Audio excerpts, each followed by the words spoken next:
we basically have modified our entire beverage program to accommodate more non-alcoholic drinkers. It's definitely, the non-alcoholics are on a rise. So you don't drink alcohol at all now? At all, no. Not even a little bit. Over the past 3 years, non-alcoholic drinks have exploded in popularity, and now they're everywhere. A study by Distill Venture found that more than 40% of restaurants in Los Angeles now have special menus for non-alcoholic drinks. In the UK, 59% of people who usually drink alcohol are now choosing alcohol-free options when they go out. So, what's behind this big change? Why are more people choosing non-alcoholic drinks over alcohol? Let's find out. But before we dive in, don't forget to hit that like button. It helps more business-minded people stay updated on industry trends. Recent data from IWSR, a top beverage research company, shows that the non-alcoholic beverage market is growing fast, and it's not slowing down anytime soon. Across 10 key countries, the industry is expected to grow by 7% every year until 2028. Adding $4 billion to the market. Leading the charge are the United States and Brazil, with the US projected to see a massive 18% growth, while Brazil follows closely with 10%. Other countries like Spain, South Africa, and Germany are also experiencing steady growth. Online searches for the word mocktail have surged 42%. Proving that people want to cut back on alcohol without giving up great drinks and social experiences. Some of the world's top bars, from Hong Kong to Australia, are making sure they have non-alcoholic options on their menus.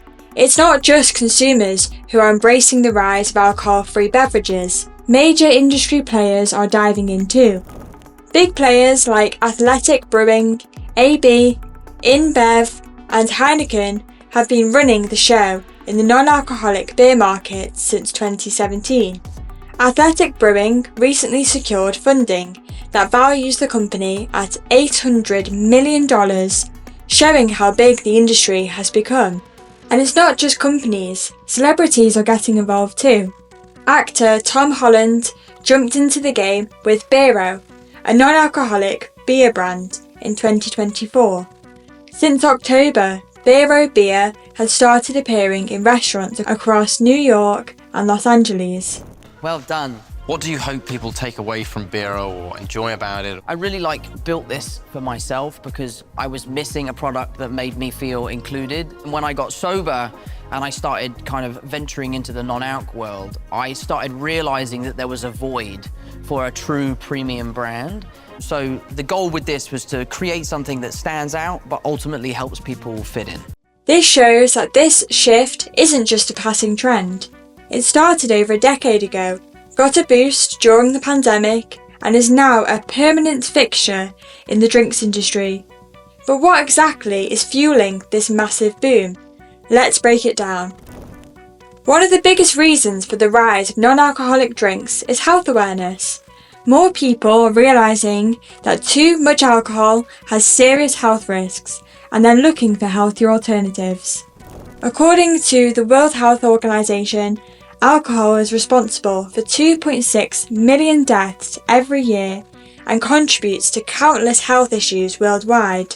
It has toxic effects on the digestive and cardiovascular systems, and the International Agency for Research on Cancer has classified alcoholic beverages as carcinogenic, meaning they increase the risk of several types of cancer.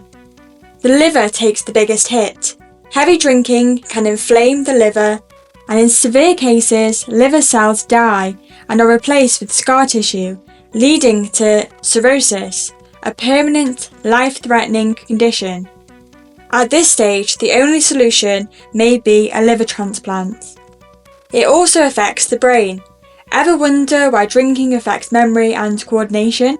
That's because ethanol, an ingredient commonly used in alcoholic beverages, reduces communication between brain and cells, leading to the classic symptom of drunkenness. But the long-term effects are even more alarming. It can cause blackouts and memory loss, brain shrinkage, increased risk of dementia, and severe brain damage that can impair independent living. Alcohol and weight gain also goes hand in hand.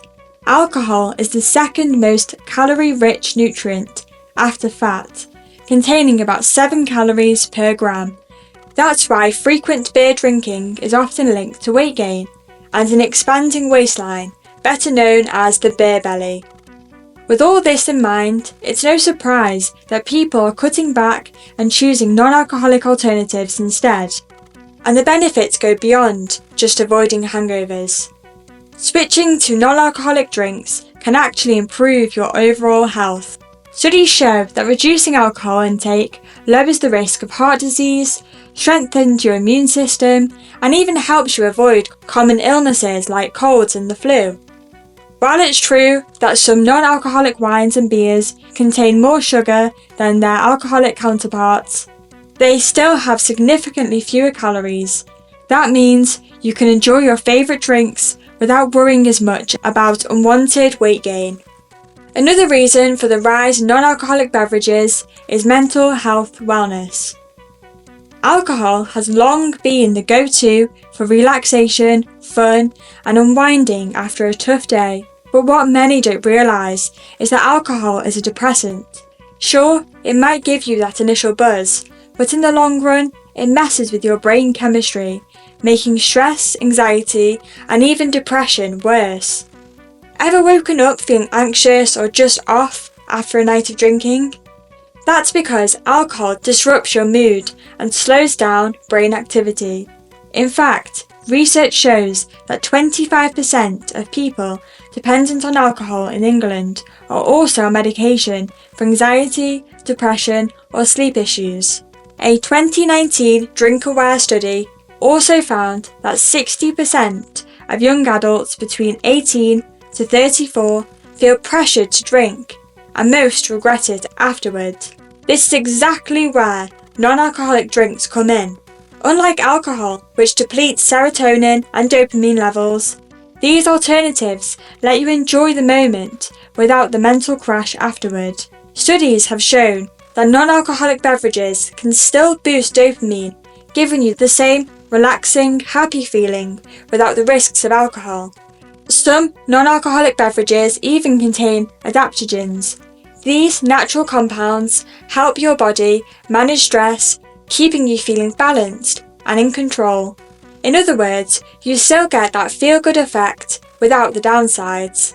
The ability to enjoy social life without being pressured to drink also adds to the popularity of non-alcoholic drinks.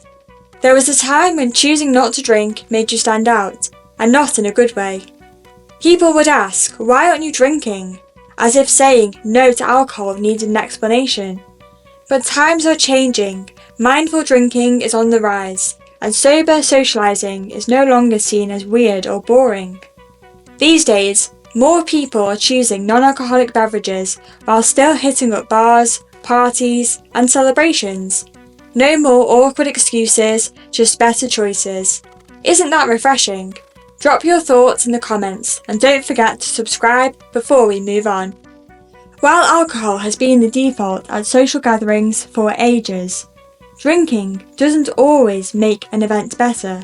In fact, it can sometimes do the opposite. A party at work should be fun, not a scene from The Hangover. Non-alcoholic wine lets everyone enjoy the night without worrying about the regrettable work gossip the next morning.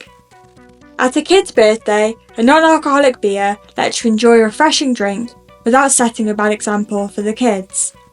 Even at family gatherings, whether it's an 88-year-old's birthday or a get-together with old friends, non-alcoholic wine lets you share a toast without worrying about health risks or concerned family members side-eyeing your glass. This isn't just about avoiding hangovers, it's about being fully present. Non-alcoholic drinks help people connect more authentically without alcohol clouding their judgment. The Gen Zs are also leading the movement of non-alcoholic drinks. For a long time, drinking, sometimes excessively, was seen as a rite of passage into adulthood. It was a way to let loose, fit in, and escape the everyday grind. Social events, work gatherings, and even casual meetups often revolved around alcohol. But Gen Z is flipping the script. Have you ever thought about ditching the booze? I don't drink alcohol that much, if I'm being honest. If you don't feel good and you don't look good, why would you do? I think my parents' generation does drink more than me. Like, not my parents in specific, but just across the board, their generation does definitely. I want to go on nights out. I want to drink. I want to have fun with my friends. But then maybe in the future I might consider, going sober permanently. I feel like a lot of people maybe smoke more instead of drinking. I feel like smoking is almost like accepted more. Unlike previous generations, many Gen Zers are drinking less or not at all. A 2019 UK study found that 26% of 16 to 25-year-olds were completely alcohol-free, compared to just 15% of 55 to 74-year-olds. In the US, a Gallup poll revealed that only 60% of Gen Z drinkers compared to 70% of millennials and 52% of boomers. Across the Atlantic, young Europeans are also drinking less often, with 27% drinking just once a month. It's not just the US and Europe seeing this shift. Australia and New Zealand are also experiencing a major decline in youth drinking. During lockdown, 44% of Gen Z Australians reported cutting back on alcohol, which was twice the rate of any other generation. And in New Zealand, binge drinking rates among young people have dropped by more than half since 2001 and continue to decline. So what's behind this shift, right? Well, it's hard to pin. Gen Z's declining alcohol consumption is just one reason, because really there are several. This generation is navigating a world that's very different from the one their parents grew up in, and with that comes a new way of thinking about alcohol. Gen Z has been shaped by financial struggles, social pressures, and constant online scrutiny. They're more risk-averse than previous generations, and that cautious mindset extends to drinking. They don't just think about the fun, they think about the consequences. Unlike millennials, who had to rely on outdated health class warnings, Gen Z has unlimited access to real information, from TikTok communities like #SoberTalk to mental health blogs and Reddit discussions. They've educated themselves on alcohol's long-term effects on mental and physical health.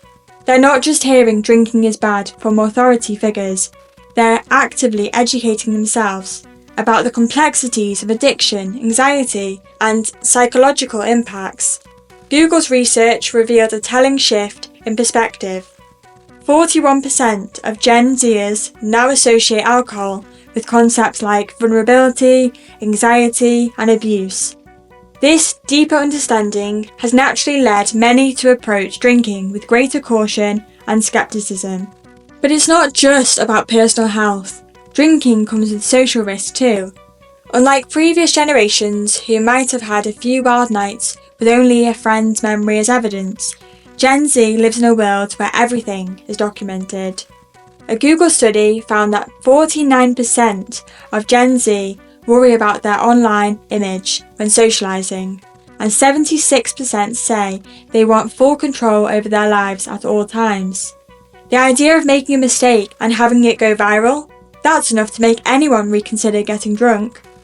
There's also the issue of safety, especially for young women.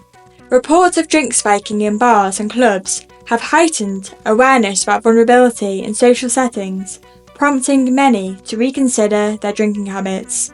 After all, maintaining full awareness of one's surroundings has become recognised as a crucial form of self-protection. Another reason young people are cutting back on alcohol is money. Drinking, whether at a bar or at home, isn't cheap. A single cocktail can cost anywhere from $10 to $20, and a night out with friends can easily drain your wallet. Add in tips, cover charges, and rides home, and suddenly, that just a few drinks plan turns into a financial regret. Younger generations are more informed, they are more financially constrained. With rising living costs, student loans, and economic uncertainty, Gen Z is being more intentional about where their money goes. But the best part is that non-alcoholic drinkers don't have to compromise on taste or fun. For a long time, non-alcoholic drinks were limited to basic sodas and overly sweet mocktails, but that's all changing. The craft beverage movement and high-end mixology have revolutionised alcohol-free options, making them just as exciting, if not more, than their boozy counterparts. Gone are the days when ordering a non-alcoholic drink meant getting a dull, syrupy juice mix. Brewers have stepped up their game, developing non-alcoholic beers that taste just like traditional craft brews. Forget the bland, watery, alcohol-free beers of the past. Today's versions capture the hoppy aromas, rich malt flavours, and full-bodied mouthfeel you'd expect from a great IPA or stout. The secret is the innovative brewing techniques that remove alcohol without sacrificing taste. The market for non-alcoholic beverages has exploded, with options for every taste. There are alcohol-free wines that retain the complexity of traditional reds and whites, botanical-infused sparkling waters that are refreshing and flavourful, and ready-to-drink non-alcoholic cocktails so you can enjoy a sophisticated drink without mixing it yourself. With all these factors in play, it's no surprise that non-alcoholic drinks are taking over the beverage industry. But do you think they are here to stay, or will people eventually go back to traditional options? Drop your opinions in the comments, and if you haven't already, hit that subscribe button so you don't miss out on more content like this. Thanks for watching.